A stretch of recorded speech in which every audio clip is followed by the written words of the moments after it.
राजधानी लखनऊ में ट्रॉस गोमती निवासी संघर्ष समिति आज से मिली जानकारी के आधार पर सरकार ने कुकरल परिक्षेत्र में ग्रीन बेल्ट के रूप में निर्धारित किए जाने पर उनके निवासियों को किसी तरह का कोई मुआवजा नहीं दिया जाएगा और इस परिक्षेत्र का जहां लाल निशान लगाए गए हैं उस परिक्षेत्र को आगे भी बढ़ाया जा सकता है और रजिस्ट्री करने वाले सोसाइटियों व भूस्वामियों के विरुद्ध भी कार्यवाही की जाएगी। इससे यह स्पष्ट है कि लाल निशान लगने से बचने वाले लोग भी इससे अछूते नहीं रह गए हैं। हम सबको मिलकर एकजुट होकर आंदोलन व न्यायिक व्यवस्था में जुटने की अति आवश्यकता है। रहीम नगर, पंतनगर, अब्रार नगर 3 अलग अलग अधिवक्ताओं के पैनल बनाए गए हैं जिनके माध्यम से हम न्यायालय में पुरजोर व्यवस्था से अपनी बात को रखेंगे। कुछ साथी स्वतंत्र रूप से भी इस प्रकरण में भी न्यायालय की शरण में जा रहे हैं। सरकार से क्या मांग है आपकी, जो आपने आज मीडिया पे बयान दिया है, किस तरह? ये हमारा जो ज़मीन है, सरकार कहती है ये ग्रीन लैंड। पहले सरकार ने प्लान बनाया था कि हम नाले को नदी बनाएंगे। अभी सरकार ने कहा ये ग्रीन लैंड हो गया है। ग्रीन लैंड को बताते हैं 2016 में हमने इसको किया है, लेकिन हम लोग 2500 साल से रह रहे हैं। ये ग्रीन लैंड किस आधार पर है? जब सरकार ने यहाँ सड़क बना दी, सीवर लाइन बना दी, पाइप लाइन बना दी, बिजली के खंभे का लिए सड़क बनाई। हम सारे नियमों का पालन कर रहे हैं। नगर निगम की सारी रजिस्ट्री जो हम लोगों की होती है वो है हमारे पास। इसके अतिरिक्त जो है सारे लोगों के पास खरीदी हुई ये ज़मीन है, स्वामित्व है, भू स्वामित्व है।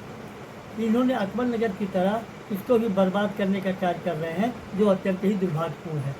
यहाँ के निवासी पूरी एक पैसा बचा करके किसी तरह से अपने आवास की व्यवस्था की है, जो 2000-2500 परिवारों को तहस नहस करने में उनका है। सरकार को कुछ भी करना है करे। अभी उनके एक अभियंता है, PWD के बयान आया है, ग्रीन लैंड में मकानों को हम कोई मुआवजा नहीं देंगे। ये और भी खतरनाक है और ये जो है सरकार उकसाने की कार्रवाई कर रही है, जिसको अब हम लोग बर्दाश्त नहीं करेंगे।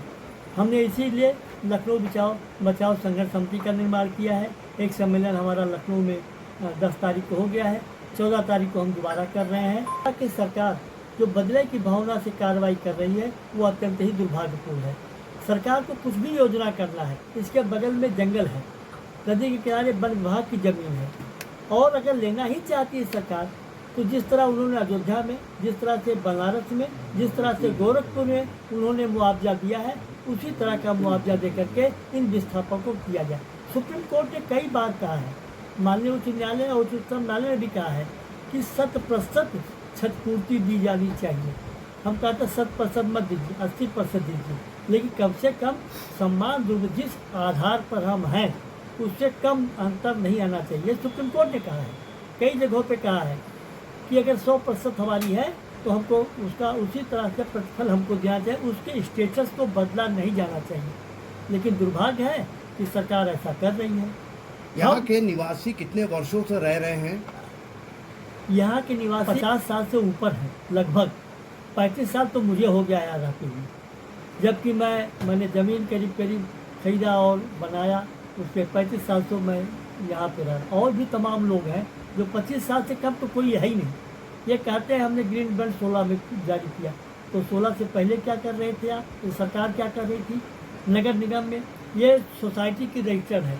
हमारे पास एक नक्शा है, मैं उस नक्शे को दिखा सकता हूँ, जिसपे वन विभाग के दस्तखत है, PWD के दस्तखत है और नगर निगम के दस्तखत है। ये फ्री होल्ड ज़मीन है और इस पर इसका निर्माण किया जाए, इस पर निर्माण रोका ना जाए।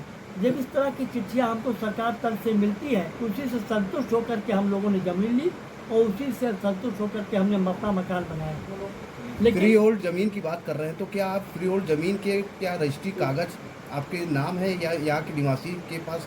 हाँ बिल्कुल, रजिस्ट्री है? सबकी रजिस्ट्री सबके नाम पर है और बहुत सारे लोगों के पास खतौनी में भी उनके नाम है। इसके अलावा खुद जो हमारी सोसाइटी जिसके नाम पे हमने ज़मीन ली है वो भी खतौनी में उसका नाम दर्ज है। 362, 363 ये पूरा का पूरा आपने खींच लिया। तो सरकार को चाहिए अगर ज़मीन लेना है तो रिक्वायर करें, वो इसको अपने साथ में संरक्षित करें कि हाँ हम इसको इतना ले रहे थे, ज़मीन हम ले रहे हैं। वो बताए पहले, लेने से पहले आप आए बिना कोई नाप दिए हुए, नाले के ऊपर सड़क बन चुकी है 6 लेन की, उसको आपने देखा नहीं, उसको आपने जोड़ा नहीं और आपने सीधे जो है नाले के ऊपर जो सड़क बन गई है उसको दरकिनार करते हुए आपने सड़क के हिसाब से उसके हिसाब से आपने नपाई कर दी। ये क्या नपाई है? नपाई का कोई वैज्ञानिक नाले का नंबर के हिसाब से अगर जांच की जाए, सड़क की कितनी में सड़क है, वहाँ नाला कहाँ पे था, आज से 10 साल 15 साल 20 साल पहले सड़क बनने से पहले नाला कहाँ था, उसकी पैमाइश के आधार पर कुछ किया जाए।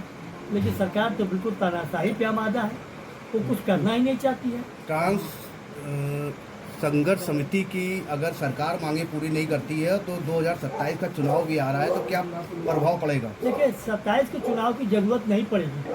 हम लोग जन आंदोलन को इतना मजबूत करेंगे कि सरकार की जो व्यवस्था है वो चरमरा जाएगी। ऐसा नहीं है, हमने प्लान बनाया है। हम 14 तारीख की मीटिंग कर रहे हैं, हम जनता को जागरूक करने का काम कर रहे हैं।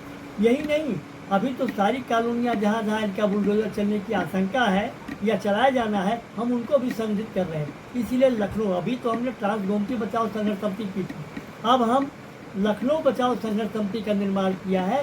पूरे लखनऊ को एकजुट करके हम इनको इस एक व्यवस्थित रूप में लाने का काम करेंगे।